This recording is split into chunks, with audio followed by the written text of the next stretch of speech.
Joe presents Liquid Football. Hello, welcome to Liquid Football. It's the show that takes you inside the dressing room and puts you in the boots of the players. I'm Kelly Cates, and alongside me this week, Steve Sidwell and Matt Upson. Sergio Aguero is the place to start because he's breaking all kinds of records, has broken all kinds of records since he came into the Premier League. The latest one is that he's the record foreign goalscorer in Premier League history, following his hat-trick against Aston Villa in City's 6-1 win. And there is actually some argument as to whether he's the top overseas goalscorer of all time in the top flight, but there's a player who was born in South Africa who represented England who has scored. So it's a bit complicated, but basically he's an all-time great, whatever era he played in. For playing against him, what skills, what strengths does he have? Size and height, in a way, like his ability to twist and turn out of situations.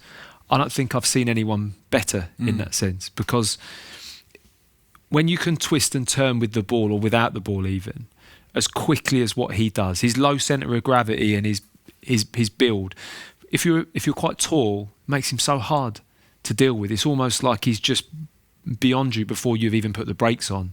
And I think that's the biggest. You almost can't then get tight to him. So even outside the box, you just can't get, because you know that he could just spin or set a ball off and twist, or even receive the ball and turn. And very, very difficult to get close to more than anything. And I think that for me is his main weapon. Yeah. But you try and get as close as possible because you know he's going to hit the target as well.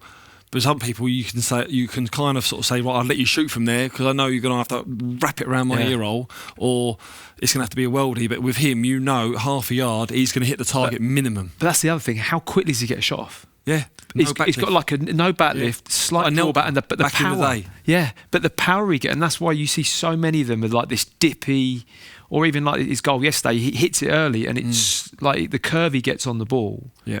It just incredibly generates so much power through, like you say, no backlift, which again, it's worth half a yard, isn't it? And that is the difference. But that point on his size and his build as well, and you're saying it's difficult to play against him when you're taller than him. You might think because he was smaller that you'd have the physical advantage, but it's not necessarily the case. Definitely not. I think it's and not just that. I mean, you must have had contact with him and ran into him and bumped. He's strong, isn't he? Yeah. It's like hitting that low centre of gravity. And like I say, when you look at him, he's built like he's physically he's a strong lad. So I think you put all that together and you've got a potent mix, haven't you? He's got like the hips, isn't he? He's like has like the Hazard like Shakira as well, just sort of bounce off him.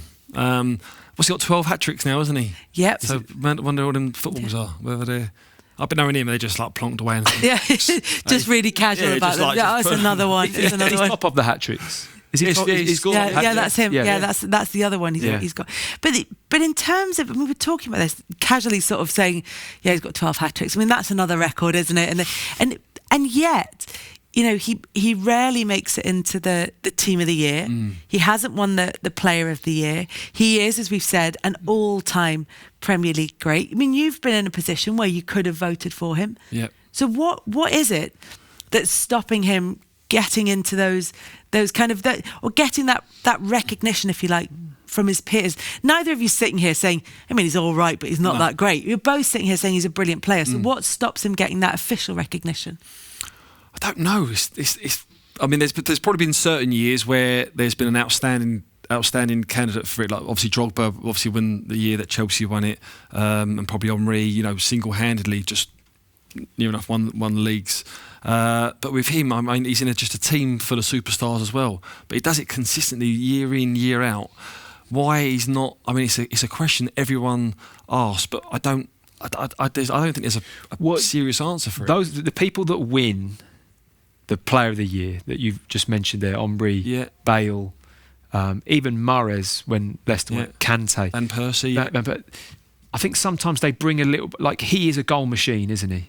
And that's what he's renowned for. That is Aguero scores goals. And I think maybe doing other things or having another side to your game that is as good as his goals. Like Henry was as good a creator as what he was a goal scorer, wasn't he? I don't think he quite falls into that bracket. He's a ruthless goal scorer, and the value of him is it's priceless in top teams, which is why he's been so successful. But I think a lot of those players, they might have had a little bit. I don't want to use the word flair, because what he does is really skillful and it shows a lot of flair, but they were able to create or do other things, that might just make them stand out more than what he does. Yeah. So is his value then and his status as a Premier League legend, is that because he's maintained being maybe a top 3 player over the course of a long period of time, and doing that consistently every season rather than occasionally hitting those peaks? Yeah, and I think that is you've hit the nail on the head there. And the question is where and when they have to replace him, because you've got someone that's hitting numbers consistently year in, year out. I mean, obviously Jesus has come in and he obviously he's a goal scorer, but when that time comes, I mean, what is Aguero? Is he 30, 31? Yeah. So he's got a number of years still to go. But I mean, there was a time probably when Pep come in that he looked like he was possibly going to go. Yeah, and then he had the operation, so it was the first season he played without pain, and he rejuvenated, wasn't he? Yeah, but I mean, playing that team, if you know he's on the team sheet and he's up top, you've got to be thinking, just give him the ball and he's going to score. He had a resurgence, didn't he? Pep came in, wanted more from him out of possession, wanted more from the team, and like you said, you're right. It looked like whether he was going to be able to cope with that or not, I wasn't sure for a period. It looked a bit dicey, but the moment he bought into it and started to add that to his game, he just got better. And being consistent and having that over years doesn't win you the Player of the Year, does it? No. I think it's the most valuable thing for the club. If you asked any manager what they'd want to have in their player, it would probably be that, to be able to produce it time and time again. But those awards we're talking about, it doesn't win you those, does it? I think it's really important. Yeah. And it's a great asset to have, to be consistent. We're talking about him now, and he's going to be in the news and in the headlines as much probably as he has been throughout his career. Is that something you think that's hampered him as well? That as much as everybody talks about him, he's not a player who gives a lot of interviews, and that shouldn't make a difference, but it is something that will put you, when it comes to making, not in terms of how he's thought of, but in terms of if he wanted to get those awards, do you need to kind of give a little bit out there? Yeah. You can obviously raise your profile. Obviously, he's doing it. He's doing it on the pitch. I mean, you can understand that maybe amongst journalists when they do the football writers vote or that kind of thing. But is it the same with players as well? Is it the ones that you hear about and you read about that you kind of sit up and take notice of? I think that if a player sits down to fill out that form, and it isn't easy, is it? No. People seem to think like you could spend hours doing it, couldn't you really? And sometimes in the end, you just go for an option because you think, I just want to get it done because I can't decide.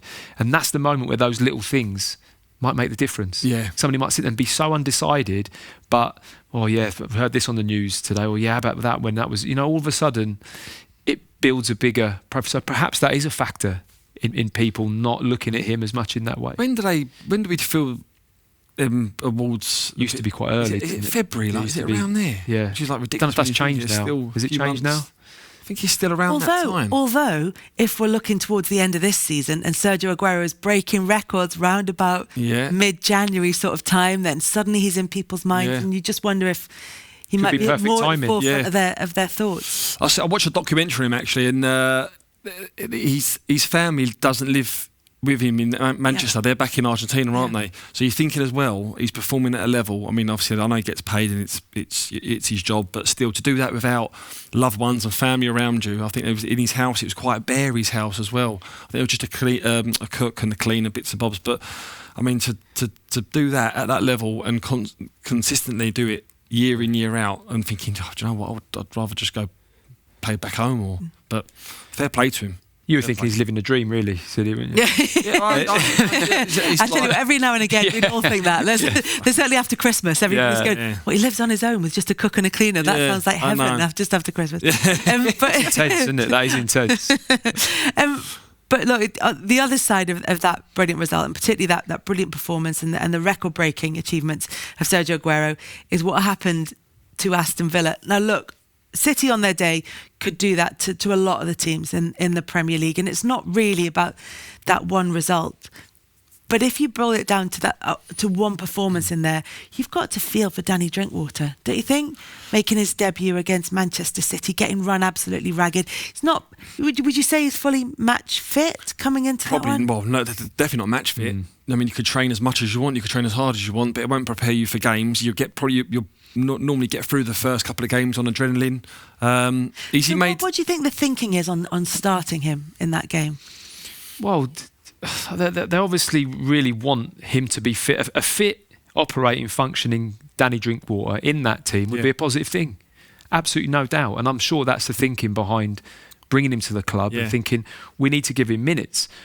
But he's going to need quite a few minutes before he gets back to that, because it's been so long, hasn't it? I mean, I don't know the exact length of time, but I'm sure I read something like a handful of games in over 20 months, which is a long time at that level. You lose that sharpness, your timing, your judgment, all the things that take a bit of time to come back. He might be fit in terms of being at training, in the gym, running.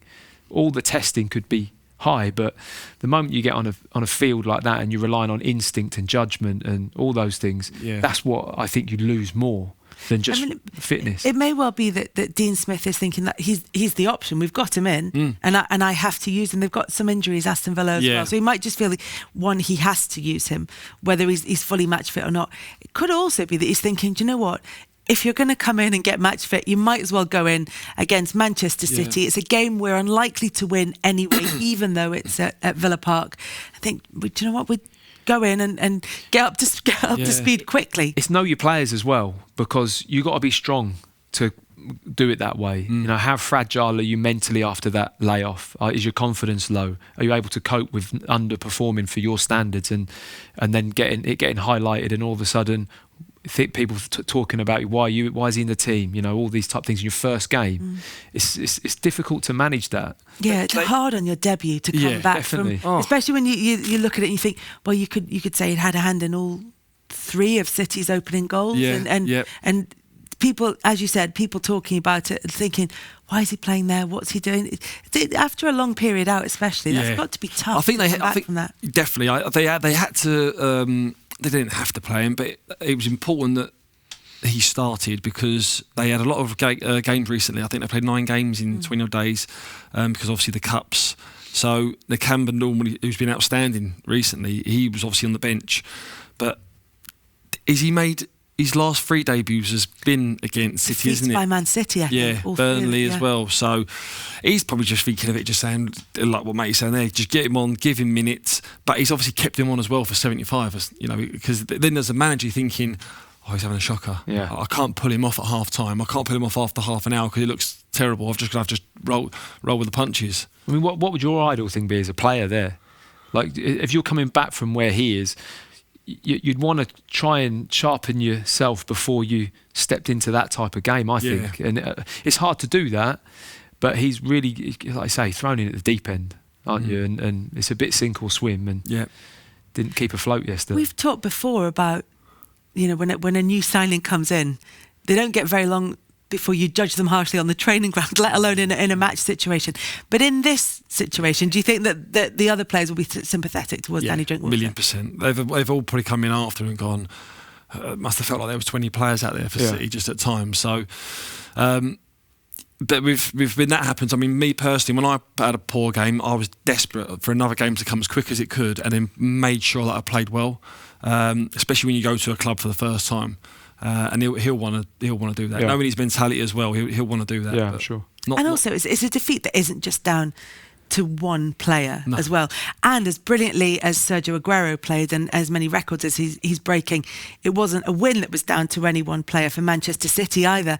Also setting new records this weekend, Liverpool, 61 points from 21 games. It's the best points tally at this stage in English football history. It's the best points tally from the opening 21 games of a season across Europe's top 5 leagues in history. And on that point about trying to pick out a key player, it's about the collective, isn't it? That's bigger than any one individual performance. It's all about the cogs, isn't it? In with Liverpool, they're all doing their roles, their responsibilities. The recruitment has been outstanding. I mean, Robertson from Hull is just phenomenal. You could go through the team. You're right, you can't just pick one, and it changes, doesn't it? You sort of one for a spell, it's for 4 weeks, 5 weeks, is Firmino outstanding. It obviously, if he has a kind of a dip, or not a dip, but an average game, then someone else just takes the reins. So, I mean, they just look phenomenal, don't they? Well, the biggest compliment you can give to Liverpool is that you can't pick their best player.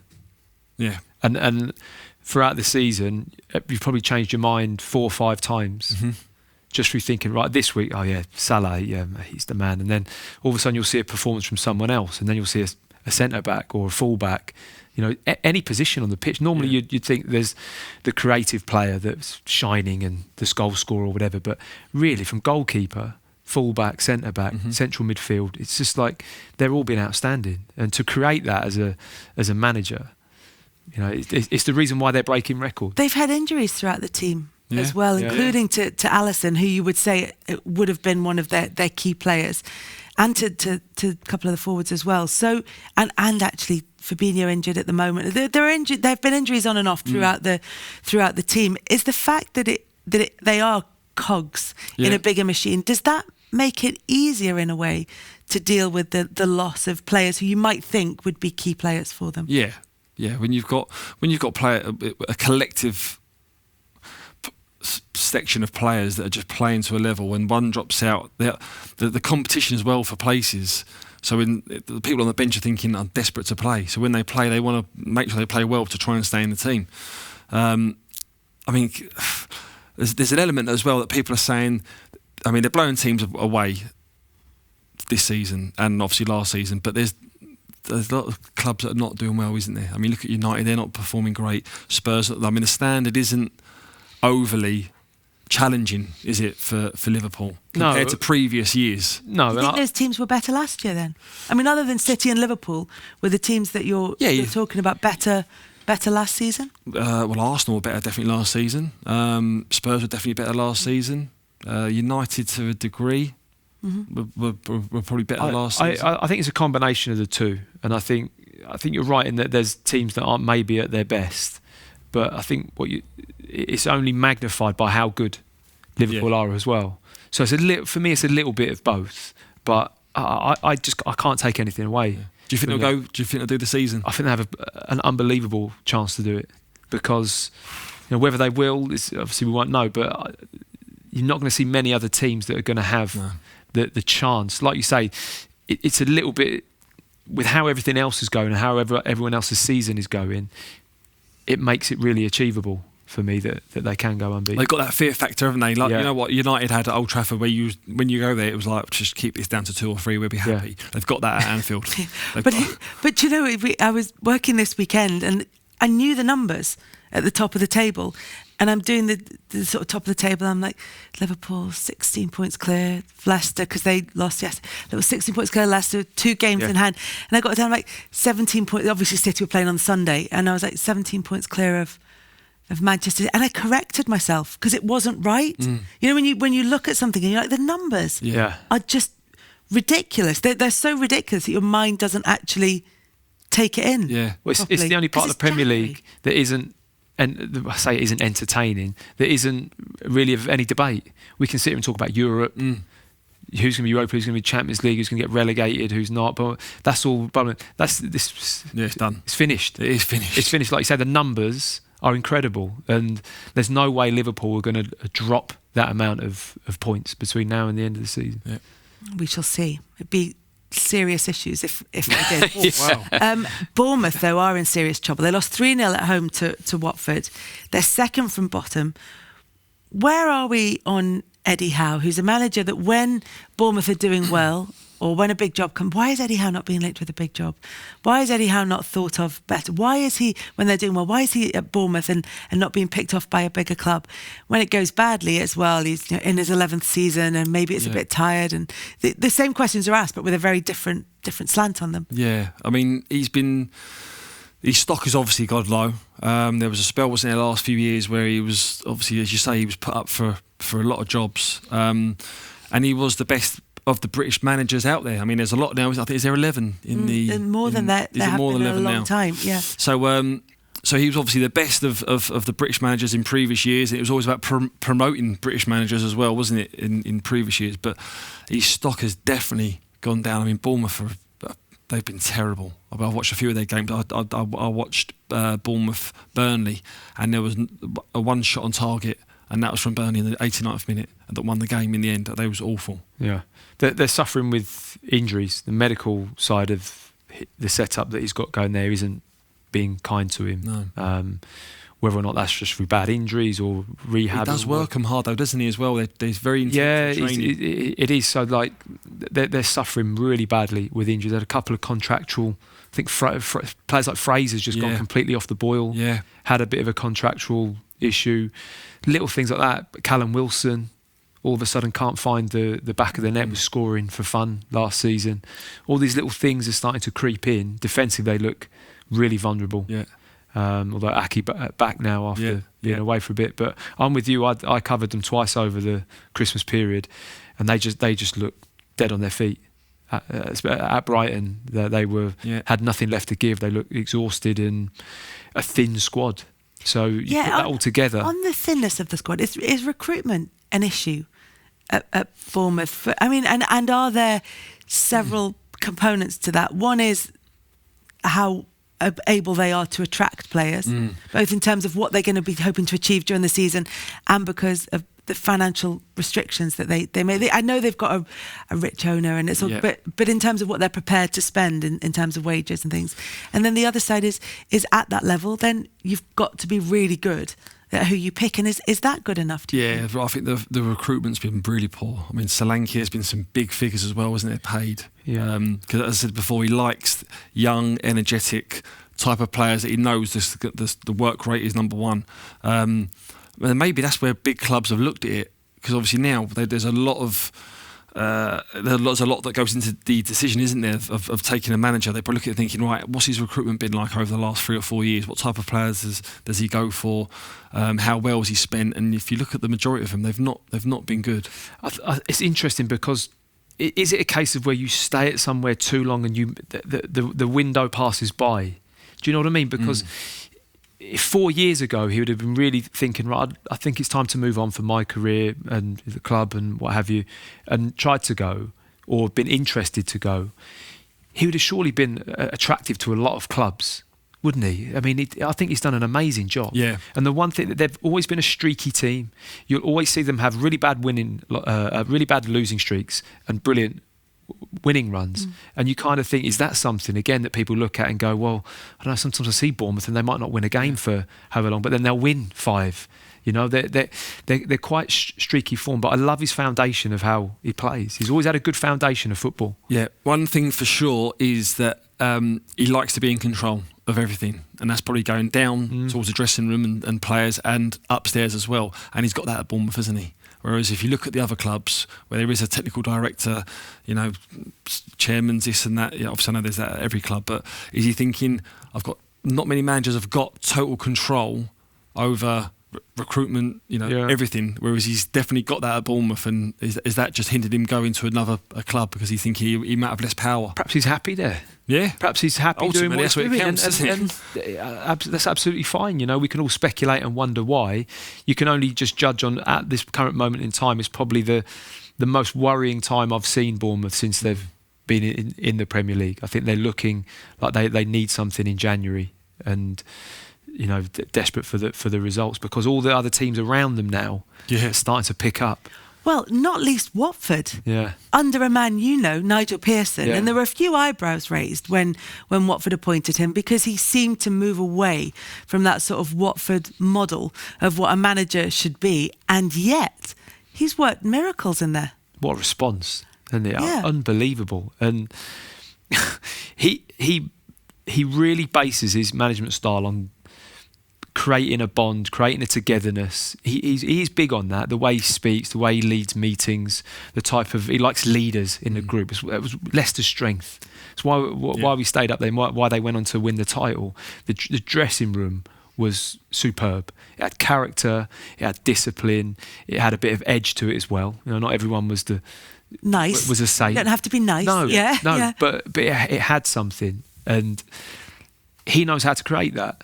So I think Watford had a decent group of players. They were just a little bit lacking direction and personality and discipline, and that's what he brings. So he's kind of brought that along, put it out into the changing room on the training pitch, and you're seeing it respond. I think it was Doucouré in his post-match said, he was asked, what's the manager's done? He went, not as much as everybody thinks, really. It's right. Yeah. I know Graham Stack, who's obviously on the coaching side there. Stacky's down there, and I spoke to him in the week, and he said it's quite refreshing. He's actually just come on. He's come in and he's just stripped it all back, which is what you need down there anyway. You don't want to overload information, but he said his team talks and meetings is something that we would probably all could do in terms of what you're going to say. Just go out there, run harder, do this. Craig Shakespeare, he said the sessions that he's doing as well is just, it's been refreshing that it's not someone that's come in, swallowed a coaching manual and doing all this ticky-tacky stuff. He said it's just literally bog standard stuff that the lads have just took on board and took it into games. He works hard on relationships with players and people and staff in and around the club. I really noticed that. And every morning you'd walk down the corridor, he would be patrolling. You'd go in the gym to do something before training. You never knew if he would be watching or not. And sometimes he'd walk in, or you'd see a head at the window. He was checking and monitoring people all the time, into the treatment room, morning to everyone, little individual chats in the corridor. Like, it's a little bit old school in that sense, but really effective. But in that position, having been in that position with Leicester before, knowing what a group of players needs in order to put together, and that run when Leicester stayed up was just ridiculous. The wins that they got in the end of that season to keep themselves in the Premier League. He knows what's required there, and is simple always the way forward in that situation? Simple, yes, but I think it's just top basics. Well, if you can produce world-class basics at that and the fundamentals are right, you've got a chance. If you want to, like you say, do all the elaborate sessions, tweaking formations, all this stuff, that's all very well. But if the fundamentals aren't strong and aren't good and people aren't on board, it's pointless. So I think that's what he brings, and he's brought. And Watford have always had that little element to them, haven't they, of being unknown and being a bit up and down. And he's very straight and down the line, and it's a great appointment when you look at it so far. It's worked out brilliantly for Watford. Just thinking of Troy Deeney, because he seems to have been at the heart of anything that Watford are going to do, even though he's probably feels more old school Watford now than this kind of new way. But the way that he's been brought into the fold by Nigel Pearson, wasn't quite playing even though he was fit when he did come back to fitness, but Nigel Pearson seems to have got him back at the heart of everything. That seems like a sensible tactic. It's a no-brainer, isn't it? Absolute no-brainer, especially when you're down there and you're in that predicament that they was in. And as a manager, although you want to be hands-on, and he seems like he is hands-on, you say there about building relationships, you want someone that's going to just police that dressing room. And ideally, you want a dressing room that polices itself. Totally. So when someone steps out of line, you haven't got to go in there, it's just done. And you look at the majority of winning teams, they've always had strong dressing rooms, haven't they? There'll always be a fracas, obviously, which is good in sometimes. But on the whole, I mean, how good is he, Troy Deeney? I mean, that interview that he'd done a couple of weeks back about pressure. About the penalty, and he said pressure was like my mum doing 3 jobs. If I try to put the food on the table, I mean, it's a class act. I mean, like him or not as a player, you have to admire how he approaches things. Brilliant. And I was at the game against Manchester United where he stood up and took a penalty, and the moment he took the ball, you knew it wasn't a fantastic penalty. No. He just smashed it in, but he's got the personality and character to cope with those type of things. And Nigel Pearson would love that. He'd tap right into that. But equally, he's got Troy Deeney has the personality and the character that if you were a different type of manager, you might not cope with that very well. You might find it intrusive, or you might find it threatening, or you might find it difficult to deal with. But from what you're saying is they've got the kind of perfect setup there where they've got a manager who's strong enough to want a strong player and a player who's strong enough to deal with a strong manager and carry that message through the team. Oh, he won't feel threatened by leaders in the group. He wants leaders he wants players to, like you said, if they can run it, if it can marshal itself, ideally you've got 1 or 2 that will deliver that or oversee that, but then the group takes ownership. And that really is your perfect dressing room, isn't it, as a manager? You're watching Liquid Football on Joe.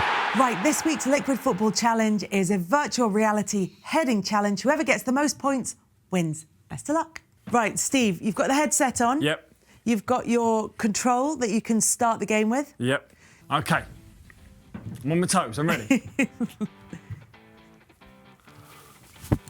Oh, no, that's a bad start. You went for a low one, but it's... Yes. Oh, there we go, 40 points. Off the mark. Yes. Oh, double points.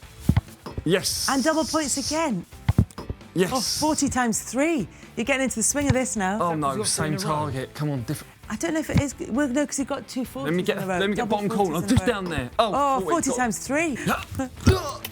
I did think that hit something, but... Hit the pole, I think. It was at the pole. There's another one. Another 40 times 3. OK, 5 balls left. 2 balls left. No. Come on. And last one. Yes. Oh, 30 times 2. Oh, you got an extra ball. Right, you didn't score with it anyway. So your points are 620. Right. Beat that one, mate. Ready to start? I'm ready. And the first one on its way now. 40 straight away. Good start. Oh, 40 times 2. Here we go. Oh my gosh.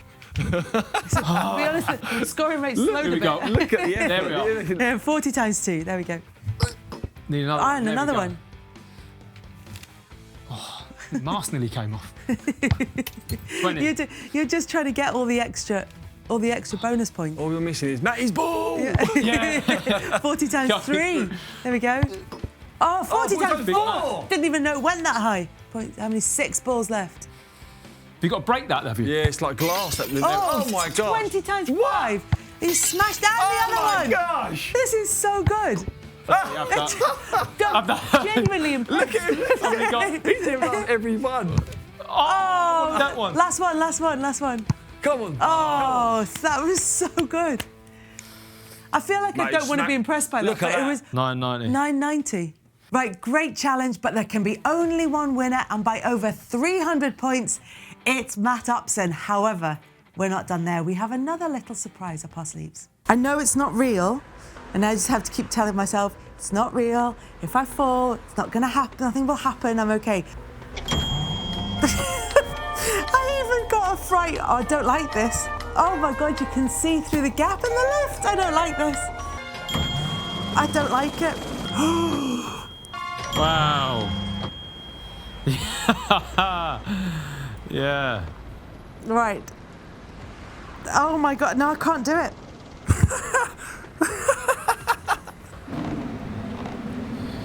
I genuinely can't do it. That's ridiculous. I can't do it. Do you actually want me to go on this plank? Hold on a minute. I can't do it, and I know it's not real. I can feel the air. I don't like it. I can't do that. I'm not even joking. You want me to step to the side? Yeah. Surely not. Surely not. I genuinely can't do it. My feet won't actually. What, you can't move? No, I genuinely can't. Hang on. Fuck's sake. I swear, I'm not even joking on this either. No, I can't do it. Take the air off. Yeah, take the air off. Take the air off. No, I can't do it. I'm not joking. I'm genuinely petrified of heights. I can't do it. Ready? 1, 2, 3.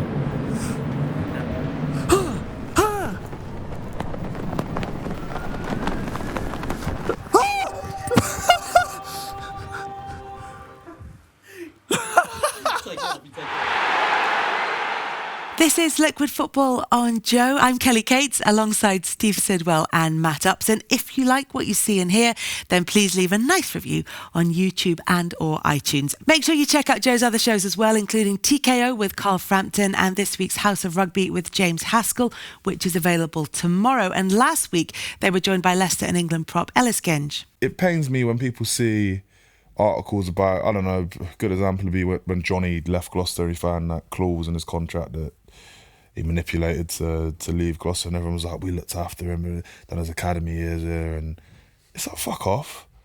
If it's a work environment, if you want to leave Tesco and go to Asda, I'm sure your manager ain't screaming at you, can't fucking do that. That's our direct competitor. they're 2 rows up. No, they ain't going to say that, are they? Like, do you know, no one's got a problem with that. And you sort of forget that sport, now, especially rugby, even more so because the money's gone up, it's a business. And you see about all the salary cap stuff, it is a business. If people ain't got room for you in their cap, I'm sure, I won't dive into the salaries things, I've got no idea about it, but if they ain't got money for someone, they're going to get rid of them. Yeah. No matter if they've been there 8 years or 9, they're going to get rid of them. Yeah, Sanjay's gone back to Wales, hasn't he? Well, that's what I'm saying. Yeah. And he was their best thing since sliced bread. He's unreal, don't get me wrong, but he was their answer. And now you have to find a different answer, and that's fine for clubs to do that. But when a player does it, there's uproar. Now, Manchester United reportedly interested in signing Birmingham's 16-year-old Jude Bellingham. You made a big move as a teenager from Luton to Arsenal. So, in this circumstance, what would your advice be? Do you have to take a move like that when it's offered, or do you play your way into contention again when you're at a later date? I think it's very difficult to say what's right and wrong. The game's very different now. I'm old, and it was a bit different back then. But the competition now is slightly different. When I did see him, and I haven't watched him live, but I've seen bits of him. He's physically very capable for a 16, because you see his age and you think, wow. I mean, you work with some 16-year-olds, and you've seen that there's not that many that would stand out or cope with Championship football. He's physically, he's got really good physical attributes. He's big. He looks strong. But I think playing is possibly, you know, I left Luton and went to Arsenal. My game time was so limited, but I learnt so much from a legendary group of players, and especially defensively with Tony Adams, Martin Keown, Bold, Nigel Winterburn, Lee Dixon. It was like all these players were there. So that was, I had to trade playing time for that. And in the long run, it probably worked out for me, but in the short term, it probably didn't, because I didn't play enough. So he's in that nice position of getting first team football at 16, which is rare. He's excelling, he's doing well. You know, probably the ideal thing would be to maybe make that move and then go straight, or stay where he is and keep playing, but make the move. It's hard to turn down, isn't it? You know, you've got to be very brave, haven't you, to turn it down. You want to look back and go, well, I turned down off to go and sign for Manchester United, and if the career goes in a different pathway, you might look back and regret it, and that's the worst thing. You know, having that regret must be a bad feeling. But also for you, you're going from cleaning boots at Luton to going and training with the first team at Arsenal, which is probably going to be a slightly different move for someone like Jude Bellingham. For a start, you know, it's a different world coming from Birmingham in the Championship today, isn't it? You look at the 16-year-old Brighton players that you're working with. They're not having the same experience that you two have, 16-year-olds. No chance. But the whole transfer, I mean, whether it's truth in it or not, or if he goes or not, if he goes, he's not going to play. He's not going to go into the first team and play, is it? They obviously, they're trying to acquire his services before somebody else does. So, and could he go? I mean, they'd probably sign him and then send him back out on loan to keep getting games under his belt. There's no point in him staying there, but he wouldn't be playing the youth team. He wouldn't be playing for the 23. So he'd been in and around the first team, but I just couldn't see him playing. He won't play. It's Manchester United identifying that talent and going, we'll take this now. And then we'll see how it. I don't think it's an astronomical amount of money. No. From what I've read, I wouldn't know what the accepted price would be, but it's probably at a price where they could afford to maybe. It is a 16. It's going to be an element of risk to it. But they're looking at it, identifying it early, and thinking, well, we really like the talent and what this lad shows. Let's put him out on loan or bring him in for a bit, have him around the first team. You never know. No. Wayne Rooney stepped up at that age and played in the Premier League. He might be good enough at the moment to contribute something to the United first team. You know, it's not beyond the realms of possibility. So it's an exciting time for him. But he's so young and he's 16. It's just crazy. We talked about the difference between him moving from Birmingham potentially to Manchester United today compared to maybe your move from Luton to Arsenal. So what was it like day to day? You wake up in the morning, you go to Luton, or you wake up in the morning and you go to Arsenal. What was the difference? It literally was from mopping floors and doing boots to training with Tony Adams and Dennis Bergkamp and Ian Wright. And brilliant. It is mad. Complete madness, and it all just that happens like within a day. Like you go in one day and you're doing that. And the end of the summer. I signed right at the end of the summer, so the season was just finished, I think. And I went and met Arsene Wenger. Had no agent, nothing. Went and met Arsene Wenger. But even that, I mean, we went with my mum what and was dad. that like? Yeah, took my mum and dad. Yeah. We went and had breakfast with him. He told me what he wanted to do, and then obviously I knew the players that were there. I'd been watching them every week. You might know some of the names that you're training with. Yeah, it was one of those. And then just turn up for training, and you're doing pre-season with those type of players. It was a pinch moment. It's a pinch yourself, and is this actually real? But and unlike that, there weren't quite as many players as what there are now in terms of the squads weren't as big. So I managed to get enough time in the squad. Probably started 5 or 6 games, came off the bench a few times, but was on the bench for well over 50% of the Premier League fixtures. So I'm on the bench and in and around it. So, that was good enough for me, and just couldn't quite kick on from there, and had injury troubles and all the rest of it. But I wouldn't have swapped it. Don't regret it, and I wouldn't have changed a thing. But the big question, as we discussed last week, is when did you get your locker? Well, still you remember, because you used to have to take kit and all sorts down to the. We were at Stopwell House at the time. They were building the training ground, so we were at a hotel leisure centre. So you didn't have your own locker, so you kind of getting in and milling around. It was a bit of a nightmare. But when I did, I got one. Part next to Ollie Gluzny was my locker neighbour. Good conversation. That was a good one. Solid combo. Yeah. How was he then? Brilliant. We scored the Tasmanian Devil, because he used to just make these noises, like grunting noises, when he used to train. On the overlap, he'd just make a sound, not say anything, just like bah! Any kind of noise. Any noise, you knew he was coming. But brilliant guy, great, infectious personality. Yeah, because he's someone, I think, from the outset, you'd probably get that. Sometimes people are different in a dressing room, and you hear stories about them, and you go, "Really? Were they like that?" They seem to quite. He never really seemed like he was going to be anything other than fully entertaining. No, it was very stern on the pitch. Yeah, took no mess, but off it, he was just brilliant.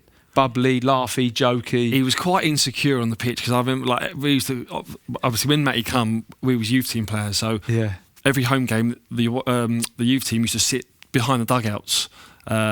And just watch every game, and we used to crack up. So when he'd pass, any pass he'd make, even if it was just a completed pass, he'd look at the Arsene Wenger bench watcher. Yeah, he was just like looking just for a bit of like, and everyone just cottoned onto it at the end. But it weren't a case of. Did you see that? Yeah, Did you see it wasn't a case of like if it was a goal or if he set up an assist. It was like literally every pass he'd look over at the gaffer, and the boys were like, "What's he doing?" Talking about young players, are you aware of cashing up? Cashing off. Cashing off. Cashing up is what you do at the end of the day in a shop, isn't it? Cashing off. Yeah, it's being. So this is. Have you ever cashed anyone off? I have never cashed anyone off. No. So we should explain. This is Manchester City youngster Taylor Harbour-Bellis, who was accused of saying something along the lines of "I've got more money than you" to Scunthorpe striker Kevin Van Veen during an EFL Trophy game. Does it? You said you've never done it. I've never done it. You've had it done to you? I've not had it done to me. I've never done it just because everyone earns good money now. So what's cashing off someone from 60,000 to 40,000? No, it's not really gonna. No, exactly. But in the youth team days, there's a regular cashing off. Really? There's a regular event. Yeah. In what way? Well, you'd get players that may have signed a pro, so they'd still be in and around the under 18s. So at 17 you could sign pro, which meant you went from 40 quid a week to whatever. Now normally there was parameters of probably between 250 and maybe the big clubs might have been 700 a week or something like that. I don't know. I mean, we never really. We were in the southeast counties with Luton, so we'd play teams like Bristol's, Brighton's, Brentford's, Arsenal. So some of the others, in and around that area. So some big clubs, some medium-sized clubs, but you'd sometimes get lads that got a little bit above their station in that. And every now and then, if they weren't, or if you got stuck into them a little bit, their little quit back would just to put you in the box about the money. It's a poor one, really. It's bad, not isn't nice. It's not nice. I tell you, I get the one actually though. If you've just signed pro contracts and you've just been a YTS, like the lad before that you can sort of because everyone was striving for it, weren't they? Everyone was really wanted that pro contract. So the ones that had it could rub it in your face every now and then. I remember a few youth team ones where. Like Matty would say, obviously when you played like the West Hams and that, you knew, for instance, Joe Cole, you knew all the names, and like some of them that would have signed pro early. and you'd be like, oh, look, he's playing today, let you sign pro. And then there'd be the odd one where on the game, if something's not going right, be like, are you still cleaning boots? Yeah. you're like, fuck, yeah, I am. Yeah. 4 or 5 pairs a day. Yeah, it'd be like, all I know is that the next time that ball went loose and there was a tackle, oh yeah, you went in a little bit. If you just got cashed off or got that one, yeah. There was definitely a little bit more in the tackle, wasn't there? Yeah. But could you do that more in youth football then? It's not like that now, is it? Oh yeah, you could. Yeah, you could leave a bit on people. Oh yeah, it was far more. It was just more. It seemed to be more competitive. Yeah. And there's you see really good high quality now, and you see brilliant technical, physical attributes. Some of the speed and the agility of these lads is brilliant, but there was just the league was just a bit more grit to it. It seemed a bit more physicality.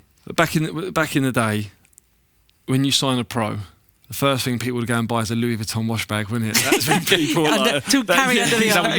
Now it's the headphones. No. It's the headphones, but they all get them free, don't they? Oh yeah. Like nowadays, they get everything given to them. But yeah, back then, if someone had a Louis Vuitton wash bag, you knew it weren't fake because people were going to Hong Kong and all them places to get the jacket. It's like that was the real deal down Bond Street. Or you'd wait to see what car they turned up in. Yeah. Then you kind of get change of car was always one, wasn't it? Yeah. Went from a standard Nova to the SR.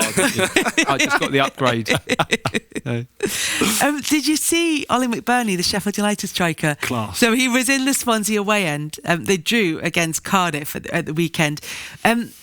He might be in trouble for it from the FA because he made what has been described in newspaper talk as a lewd double-handed gesture, which I really liked. What would that be? I don't know. He was going skiing, I think. You wouldn't want to be standing either side of him, let's put it that way. He's maybe you would. So Ollie McBurney, you might be in trouble for it. But oh my God, like we want to see players going and being part of it. It wasn't proper troublemaking. No. It wasn't like he was, in the middle of a fight or like calling people out. I mean, the FA have to be careful here because they have to be seen to be consistent and they have to be seen to be upholding the image of the game. And if he's bringing it into disrepute, and they have to be the sort of po-faced sort of people in all of this. But it's just funny, isn't it? But if it wasn't a Premier League footballer doing it, would they be pursuing that? Yeah. But then should would Premier they League pursue footballers that? be held to higher account, do you think? Yeah, but it's two sides, isn't there? Because hang on.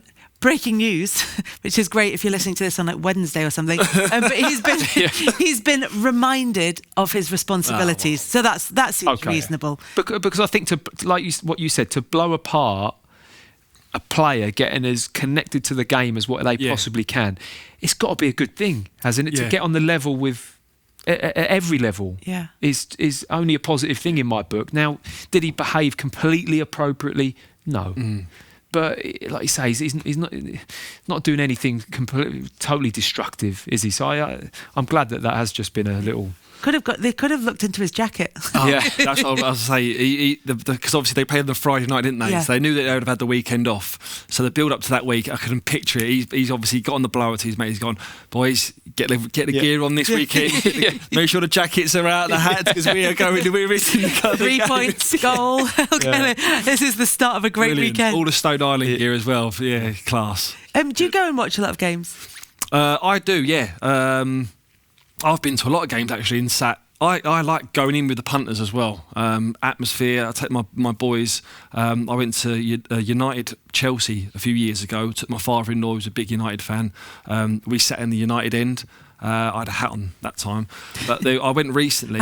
That's your disguise, isn't it? There's a hat. Once you put a hat on, because I have to put a hat on. I mean, it's this big orange beacon. It's just like it just flashes, doesn't it? It's like.